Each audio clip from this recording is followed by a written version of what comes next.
All right, cool. We are with the first podcast, I would say, for Legends 966. We have never done this before, but I'm pretty excited that the first one that we're doing this with you. Yeah, I didn't really know it was the first one, actually. It is. That's amazing. We have done social media stuff and things like that, but not podcast kind of thing. All right, for everybody who's going to be watching and listening this interesting podcast, let me give a quick brief, actually 4-paragraph brief about my guest inside the studio. Today's guest, as you know, everybody's talking about. He's rewriting actually the motorsport story for the entire nation of Sri Lanka. At the age of 18, Yevan has already carved his name into the global racing ladder as Sri Lanka's first driver to reach the highest tiers of junior single-seaters. And his journey didn't start in Europe. It started all here in Sri Lanka, actually, with the club that I'm also affiliated with. Ceylon Motorsports Club. Exactly. That's where you started, right? Absolutely. And you started very, very small. And the first time I believe I bumped into you and your dad was in Pattaya in Thailand. In 2017. 2017. And you were way small. Much smaller than I am today, yes. Yeah. 10 years old. And from karting circuits to the international, race tracks in Dubai, Singapore, and in Europe as well. He has done everything. In 2024, he made an explosive Formula leap, I would say, into Euro Formula Open debut with the 2 victories in Motor Park, right? And today we dive into the story, and I want to pick your brains a little bit more, right? The kid who grew up on multiple continents. You started here, then you went to Dubai. Singapore, actually, and then Italy, and then Dubai, and now kind of in between Dubai and Sri Lanka. Yeah. So it's just like jumping from one to the other. The young driver who turned into this. He started with sim racing, if you remember. Yes, it did. During 2019. Yeah, 2019, 2020, during COVID time. During the pandemic. Yeah. And we had this brilliant idea, me and a couple of our mates from Ceylon Motorsports Club. Why don't we do a race? But we can't do an actual physical race. So we said, okay, shall we do something, online? Let's do it online, virtually, exactly, yeah. Yeah, that's how, a lot of the individuals, if you take Seshan for today, he's also one of those. Yes. And then Brian, he races from Australia. Exactly. And Thiago. All these individuals, for sure. They started with with sim racing, virtual. And now they are doing for real. Yeah, exactly. And you've become a trailblazer, carrying the nation's hopes into the world's first, I would say, in Sri Lankan terms, into Formula racing. Yes. That's brilliant. Thank you. And this is the journey in a nutshell of Yevan David. Yep, pretty much. Pretty much. Okay. You've been in Sri Lanka for how long now? This time around. Well, I've been here for a few days. The season just ended recently, so I'm going to be here until Christmas pretty much, just spending time with family and then going back into the season in January. Okay. Pretty much looking forward to the endurance event that you'll be driving. That too, yes. While I'm here in Sri Lanka, I'm doing a 24-hour race, my first ever 24-hour, and I wanted to do it in Sri Lanka, so I thought it'd be a great opportunity. Best, I would say the best thought possible. Yes, for sure. All right, let me talk to you about growing up your early life.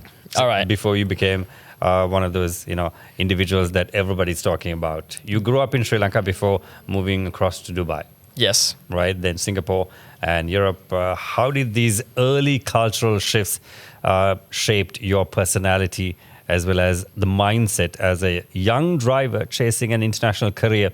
Or did you ever thought of becoming what you are today? Or did you have any, dreams and things like, looking forward and kind of manifesting the fact that, okay, one day I'm gonna be like this? So growing up in Singapore, I basically moved when I was 3 years old. So that was kind of like my home for a long time until I was around 13. And being there was nice. I went to an international school and met a lot of different people. And that's also where I started racing for the first time. I mean, the first time I drove was obviously in Sri Lanka, but then racing and taking part in other international events was Singapore, Malaysia, and Southeast Asia. And then moving to Dubai and also Italy was very different shifts. But I think in racing, you meet a lot of different people and you spend time with engineers and mechanics from all over the world that you pretty much know actually each country, what it's like. Obviously, it's different living there, but being socially okay with speaking to people at a very young age, I got used to it because of racing. As for the dream, when I was younger, I always believed and imagined I'd want to be here one day, but it's so crazy how each day it just starts to morph into this life that I have today. 2 years ago, I wasn't very popular and I was just in go-karting, about to start my career in Formula cars. And now here we are about to enter Formula 3. So I would say I did believe in it, but I never imagined it would be, I never imagined what it would feel like. And now here we are today. Now it's becoming very much a reality. Yeah, and it really is hitting this year, especially with Euroformula and all the fans that are supporting. It's amazing because before I had myself and my family, and that was it going into the races. Now we have a whole nation, a whole group of people that are wanting me to do well. Yeah, so. like you said, it's the entire nation. Yeah, I would say the majority of people who's in suburban areas. I mean, you pop the question, Yevan David. I don't think anybody will say who. Yeah, and I'm so thankful for that because it's an amazing feeling as well. It is. I mean, for us being Sri Lankan, it is proud to say that Yevan David is one of us, Sri Lankans, right up there at the podium. Of course, and also in the motorsports world in Sri Lanka, I feel like. It can inspire them as well, the young ones especially. I mean, everyone my age and older, we're just happy to enjoy each other's success. But for the younger people to inspire, it's a good feeling to know that I can be a role model to a lot of young kids. Okay, all right. Moving on to discovering racing, in Sri Lanka. As you know, motorsports isn't a mainstream path in Sri Lanka, right? When you look at motorsports, it's across the entire world as well, it's a very expensive sport. Yes. Motorsport ain't cheap. Yep, it's not at all. Right? And due to the fact that it's expensive, everything is expensive. Tuning up your car, bringing up the whole idea of you want to compete. Yeah, even a tire set is just exactly. It's thousands crazy. It's euros. Crazy. Yeah. It's so expensive. Yeah. What sparked your interest in racing there? And what were some of the early challenges that you faced breaking into a sport with limited local infrastructure? I mean, when you think about motorsports in Sri Lanka, there are so many disciplines that we go through, from karting to track racing. Then you have off-road. Then you have four-wheel. Then you have two-wheel racing. So much of disciplines hill climbs. Yeah. Everything is here. But not like in Europe or in the North American continent. I mean, there is a huge calendar that we follow. But it's not exactly that the world looks into in the sense, okay, these guys are doing this. It's not like a WRC. Yeah.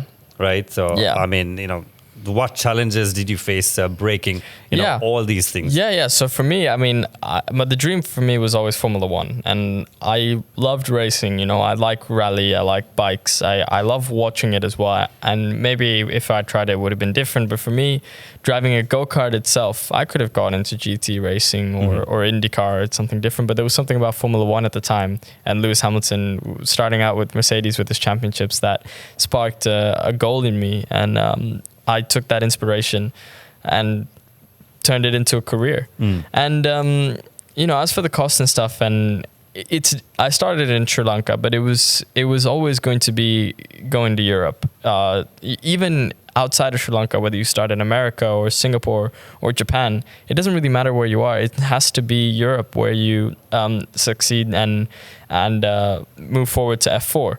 So obviously from Sri Lanka, it's very difficult to do that. You don't just jump into Europe straight away. What I did was did local races, and then local races in Asia, mainly Thailand, Malaysia, Singapore, and you increase your level. That way you get better at an early stage. And then what I did was go to Australia before we went to Europe, because at the time we couldn't afford going to Europe, and Australia was very competitive. I did 2 seasons there, learned. And then finally, after going to Australia and Asia, we thought we were ready for Europe. And so we went to Europe, started doing karting for 3 years, and then moved to Formula 4. So it wasn't just this, doing laps in Sri Lanka and then straight away moving to Formula 4 in Europe or karting. It's starting out step by step, doing it in different countries around, going to Australia if you need to, but like basically doing a competitive level enough before Europe so that you're ready, and then you move and make the step. And that's how we did it. Not exactly a walk in the park. No, it's a long journey. I mean, you take it step by step, as I said. Like, for example, 2018 was a nice season because I was racing in Asia and Australia. So it was 2 continents for the first time. And it was okay because I knew, okay, Asia is what I've been doing for the last few years. And now I'm just going to add 4 or 5 races in Australia. So and then you get used to it. You go to Europe the year after, and then, it might not be a walk in the park, but it is step by step climbing a ladder, let's say. All right. Okay. And let's, have a go at your family as well, right? Yeah.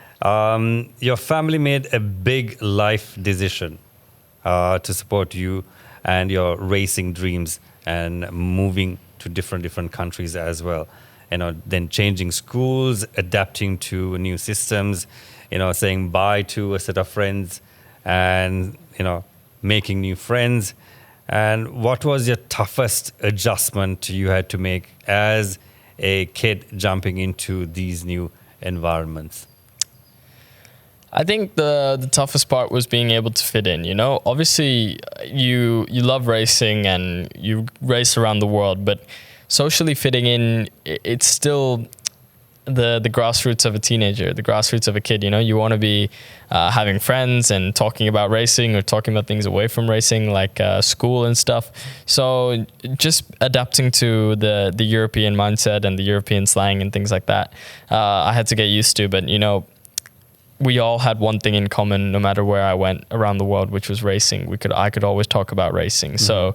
So starting with racing with all my friends that I've developed over the last few years, and then having close friends and long-term friends, I was able to adapt. So it was nice to make that step. Okay, but was it a gradual adaptation, like how you were describing before, or it took longer? I wouldn't say it took longer. I would say it was quite gradual. It was still, So in 2021, when I moved to Italy for the European racing, which was the first big step, I was struggling a bit in January, February, and March to, just get used to living in Europe in the cold conditions and with friends and stuff. And then by April and May, I already had a few friends in the paddock, and we were hanging out outside of that. And it was a very enjoyable time. So it didn't take years or months or anything, but it still took quite a few weeks to get used to it. So by the time I was enjoying and being, in a team as well, it kind of just started building from there, my growth, because I was comfortable as a kid and comfortable as a racer as well. Yeah, I mean, that's the usual scenario, isn't it? Unless you're comfortable, you're not going to, achieve anything, because you're still trying to adjust, adapt, and, make sure that you are fitting in. And when you start getting comfortable, then, you are in your comfort zone, and from there, you can grow up. Especially as a kid as well, because,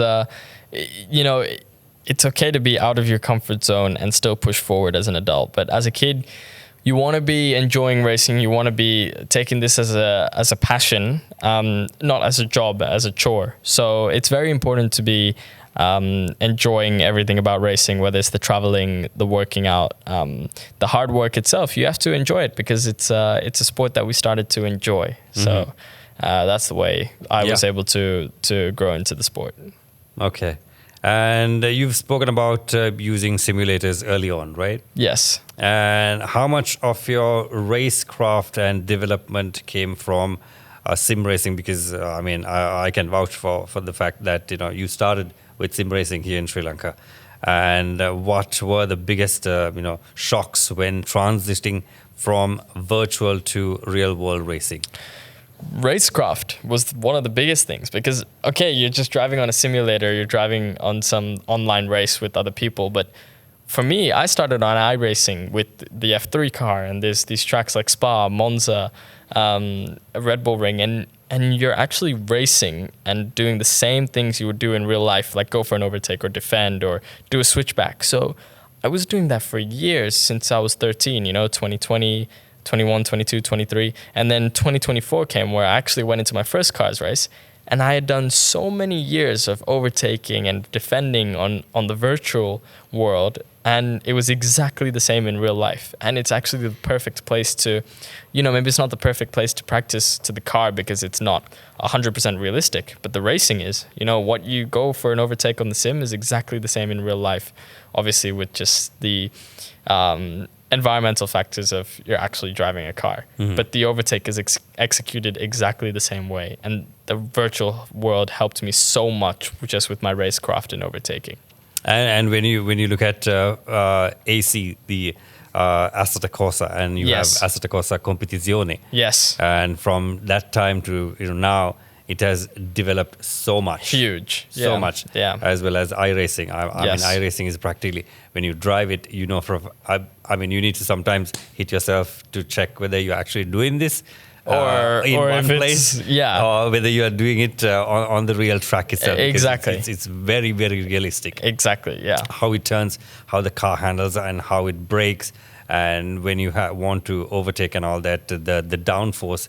And you tweak around your brake bias and stuff like that. Yeah. I mean, there's so many things that you need to take into consideration. Yeah, it's a huge switch, like you said. Exactly. From virtual to real world. But for you, since you've been doing it, it was not a huge shift, but it turned out to be okay.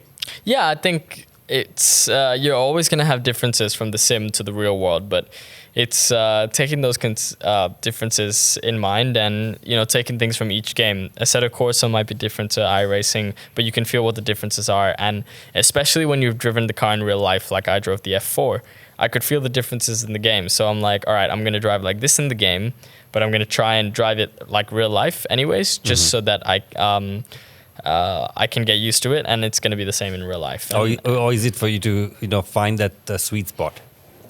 Yeah, it's much harder to find the sweet spot on the sim because in real life you can feel the car, you can feel the tires and everything, whereas on the sim, all the feedback you have is in your hands on the steering wheel, and in real life it's your whole body. Yeah. So it's definitely harder to be quick on the sim, but you can still get feedback from it for sure. Yeah, sure. And right now let's tap into your the mentality and the pressure that you go through when you get ready for an actual race, not exactly a sim race. As the first Sri Lankan climbing this huge single-seater ladder, it's almost like touching a pinnacle of motorsports, right? Do you feel a sense of responsibility or so much of pressure that is upon you, representing an entire nation on the world stage? And how do you handle the whole thing? Honestly, a lot of people look up and say, oh, he's representing Sri Lanka and taken to F3 and stuff. But the way I see it, the way I see my life and see my career and everything is I've been doing the exact same thing since I was 2015 when I was 8 years old. And now I'm doing the same thing, but at a different level. And I have a lot of people supporting me. So I don't see it as pressure at all because it's not this huge glory world that I'm living in. It's just my same old life with maybe a fan asking for a photo once or twice and a couple interviews. But other than an autograph. Yeah, exactly. But the point is, I still put my helmet on and I drive the car the same way I did 10 years ago with the same mentality. Mm-hmm. And That's it. No, so no matter what happens in the future around you with the media, the fans, or anything, and I feel like I'm still the same person. Yeah. Exactly. So it's what you see in a lot of F1 drivers as well. They're the same person from when they were a kid, and they stick to that personality. You know. So that's the way I see it. Okay, that's really nice. So that means, I mean, wherever that you go to which level that you climb up to, you're going to be same Yevan David. Yeah, and also it takes the pressure off. I mean, when you think about it, if you're just going to be the same person, like, and be yourself, and you enjoy everything around you, then you're just enjoying it fully, and you're not changing based on the position you're in, whether you're a Formula 3 driver or a go-kart driver. You're the same person. So it's all external, and that's the way I see it. So in a nutshell, you're not letting any external elements corrupt. Define who I am. Yeah, exactly. Let's say, put it that way. Yeah. Exactly. Yeah. And because it's pressure is created from the mind. If you know, I could easily turn around and say, oh, I'm getting pressured because there's so many people asking for autographs and they want me to do well. But no, I'm sitting here because my mind is telling me that I'm being myself and this is what I've wanted for the few years. So it's just a slight change in mind that can define your career. So it's it all starts here. And if that's the mentality you can take and not let things affect you, imagine what the mind has in terms of power to do more, you know? Yeah. So that's why I'm still discovering. So, yeah. So you're completely focused, yet at the same time, you have your feet firmly planted. On the ground. Always. Yeah. Feet up in maybe towards the end of my life. Yeah. So, yeah. Right. Okay. Let's talk a little bit about your life in Europe. Yes. Okay. I mean, like you said, yes, it is. Europe is the heart of motorsports, I would say. Formula 1, Formula 3, Formula 4, all those things. Yes, I mean, you can be a driver from different parts of the world, Japan, New Zealand, Australia, or even in the North American continent. What did you learn technically as well as mentally after moving into the European paddock? And how different is the competition compared to the Asian competitors? It's very different because in Asia, you're going to have 20 or 30 people maximum driving. And let's say the top 5 of them are elite that can, or even top 3 that can win in Europe. And in Europe, you have that percentage, the top 3 that have the potential of winning are 20 to 30 in Europe. So that competitiveness is so much more. I wouldn't say it's higher at the top, but it's just so much more so that each mistake is amplified. Mm-hmm. So, but if you do everything right and you drive to the maximum, you're probably going to get the same result, which is winning, like in Asia. But the point is the mistakes get more amplified because you're racing against 100 competitors and 30 of them are able to win. Yeah. So that's the main difference I found in competition. And technically wise is I learned a lot more about racing in terms of track condition, tire management, and also managing time as a driver. When you go to Europe, you start racing full time rather than just on weekends while you go to school on the weekdays. And when you start doing that in Europe, it becomes your profession. You become an athlete full time rather than part time. And learning how to work hard with a good work ethic, looking at the data in between sessions properly rather than just, having fun. And I mean, you can have fun, but rather than being lazy and just driving without working hard. So that's the main things I learned. So working hard does not mean that, you need to work hard like 24 hours as long as you do things in a smart manner. Exactly. It's working smart rather than working hard. Yeah. And also enjoying it. Because, look, if you can work as hard as possible and, be so, let's say burnt out or brain dead because you're working so hard. But in the end, there's one thing I keep in mind. If you can't switch off, you can't switch on. And if you're always trying to be switched on, not letting yourself rest, it's actually counterintuitive. You're not being productive that way. No, not at all. You need to give that's the whole reason, if we put it in a normal world way, that's the whole reason we have weekends. Otherwise, we would work from Monday to Sunday and do it all again. But we need that break to rest and recover so that we can push through those 5 days of the week. And it's exactly the same in racing, because we do the season from March to November. We have these weeks in between where we can rest a little bit, but also work hard. And then Christmas, we switch off. We really just don't think about racing. Let our mind relax so that we can push when the time comes. You don't need to put your energy where it doesn't need to be. Right. Okay. You've spoken about the whole change in Europe and stuff like that. Let's talk about the breakthrough season, which came in 2024, 2025 for you, right? And it was massive for you. Euro Formula wins, podiums, and now a historic step into FIA Formula 3. Was there a specific race or moment where you realized, yes, I'm at the place, or I belong at this level, or am I where I want to be? This year specifically in Euro Formula, first round of the season, 2025. 2 wins straight to start the season and lead the championship. I was like preparing for so long mentally from January to April, 4 long months of just, all right, is it going to be enough? Is it going to be enough? Am I putting in enough work in the gym? Am I going hard enough? And then it got to the point at the first race where it was enough at the time. And I was like, all right, I'm going to keep working hard the way I am because it's working. I'm working hard and I'm being productive. And it's going to only get better from here. And then from that point onwards, I gained the momentum from the start of the season. I was doing well. And that transformed into the season that I had this year. Mm-hmm. Just from that beginning, putting the work in and executing on the first weekend to gain that momentum, transformed this year fully. Okay, just if you imagine a race weekend for you, how would you describe your start to being inside the cockpit, in very fast motion? Well, at the start of the day, usually, you wake up from the hotel, have breakfast, get to the track, and say hi to all the engineers, and then, you usually go through a few things before the first session. Let's say it's a quali day, where you usually have a race later in the day. You do quali, look at the data, have lunch, and then get ready for the race.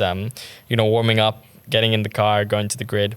You do the race, loads of adrenaline, have the podium after, and then you analyze the race, watch the onboard, see what you could have done better, and then that's it. You go back to the hotel and sleep, and that's the day. So there's a lot of things you do in the day, like around qualifying in the race, but it goes by so fast. Mm-hmm. And if you imagine doing that for 3 days of a race weekend, and then next year will be 10 race weekends a year, and that's it. The season's over. So it goes by very, very fast, and you have to be executing at the limit for pretty much every weekend, but also every weekend in between, because that's where you put the work in, and then rest at the end of the season before getting ready for the next one. Yep. It's very limited time, and I can tell you it definitely goes by fast. Obviously, what you said, you need to work hard, as well as you need to have time off.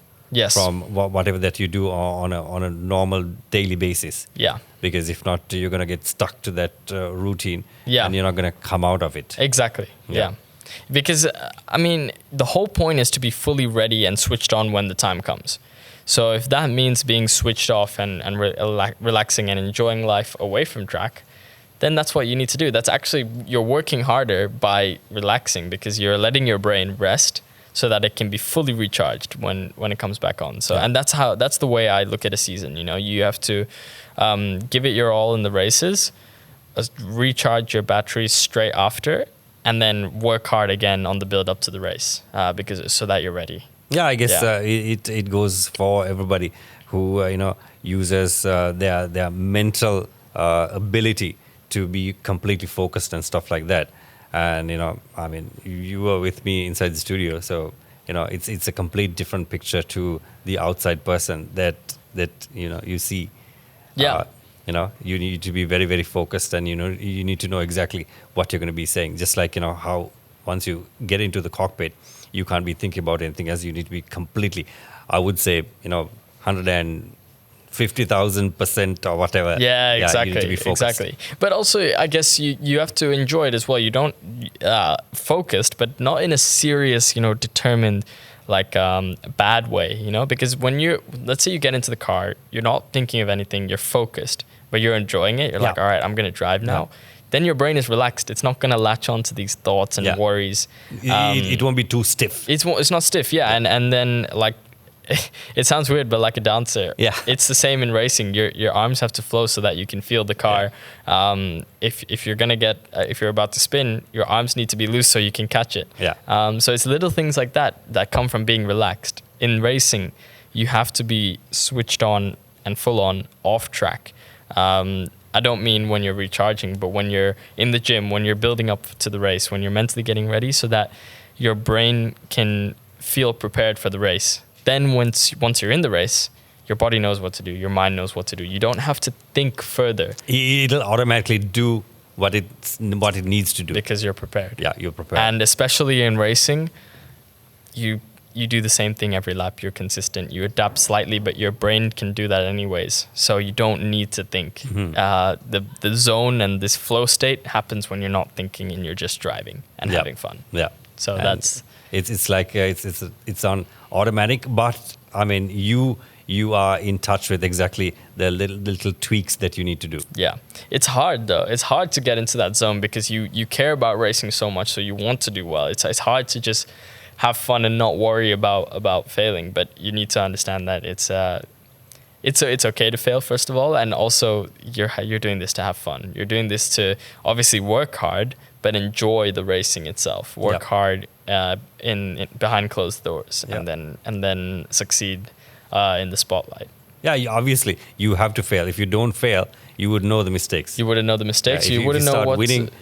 From get go itself. Okay, I won. Okay, Okay, but what have you learned? What are you going to improve by the time you get to F1? Nothing. Yeah, exactly. Nothing. Of course, it's important to perform, but you need to learn from those mistakes as well. Because I mean, the mistakes will make you stronger. Exactly. You know? So that's the only thing you can do. You know, you either win or you learn. You get stronger. So there really isn't negatives in racing, even when it feels like it. Yeah, sure. And one final question for you, Yevan. Looking ahead and the vision that you have as you step into FIA Formula 3 with Ajax Racing in 2026. And what are the biggest goals that you've kind of set for yourself, and what message do you? Okay, let me get to that second part in a bit. First, let's go through. Yeah, talk about the goals. Yeah, I mean, my biggest goal is to work hard and enjoy, and what that looks like is working hard off track and feeling like you are doing enough, you're doing well. But also just enjoying every second of it, because a 10-year-old you would have not cared if you were, 3/10 off or anything like that. It would have just enjoyed if you were in F3. So be that 10-year-old kid. Enjoy on the weekends, because it's not going to be there forever, that feeling. So my goal, of course, is to do as well as possible. And for me, doing well as possible is enjoying, because then my mind is free. When my mind is free, I go fast. So that's my goal for me. Yeah. So as long as you enjoy, you know that you're focused and you're going to go for that goal. Yeah, and of course, like I think I'm focused enough to do the work, to not have to worry about being complacent or being lazy, because I'm enjoying for a good reason. I'm enjoying because I know I'm prepared and I know I can do well. And that's the mentality I take towards it. And what sort of a message do you have for the journey? I mean, there are a lot of Sri Lankans, little kids. I've seen so many who's like, there were so many who drove a kart for the very first time. And we were wondering, how is he going to do it? Will he actually remember the fact that there's only two pedals? One to accelerate and one to brake. And when they go at that speed, will they ever be able to stop at the correct place? If not, you'll end up on the tire wall. But I've seen little ones, taking the kart and driving and like the senior officials. We were wondering, are we really seeing this? Are they really these little kids driving karts, or is it something else? I mean, obviously there's a lot of tweaks that we need to do, discipline-wise, how to drive, because as you know, motorsports is a non-contact sport. You can't be bumping into your next competitor. Yeah, of course. Yeah. So I mean, these kids, they come up really, really fast, and there's a whole bunch that Sri Lanka is proud to push out from the grassroots level motorsports. That as a person who's involved in motorsports and the club and all that, that's exactly what we push for. That's where everything starts. Yeah. And is there a particular message that you want to send out to the young drivers dreaming of becoming a driver or becoming to that particular level that you're in right now? The message I would give is follow the passion. Be different. Be the one that stands out, that does what no one else thinks, because you have one life to live, and if you are willing to risk it all, then do it, because the worst thing that can happen is you go back to the life that you were living in, which is a school kid, and if you want to do that, that's completely fine. But if you want to race and you have that passion, and you have that passion for anything else, whether it's being full-time in basketball or racing or anything else, follow it, because you will make it if you have that passion, and you will enjoy taking that leap and following your dreams. So it was planted in you for a reason, and it's never too late to start. Okay. Right. I believe it's been wonderful having you here for this first ever podcast with Legends 966, Yevan. It's truly, for me, I'm really proud, because I've known you from younger days, and seeing you like this at this level, it really gives me goosebumps.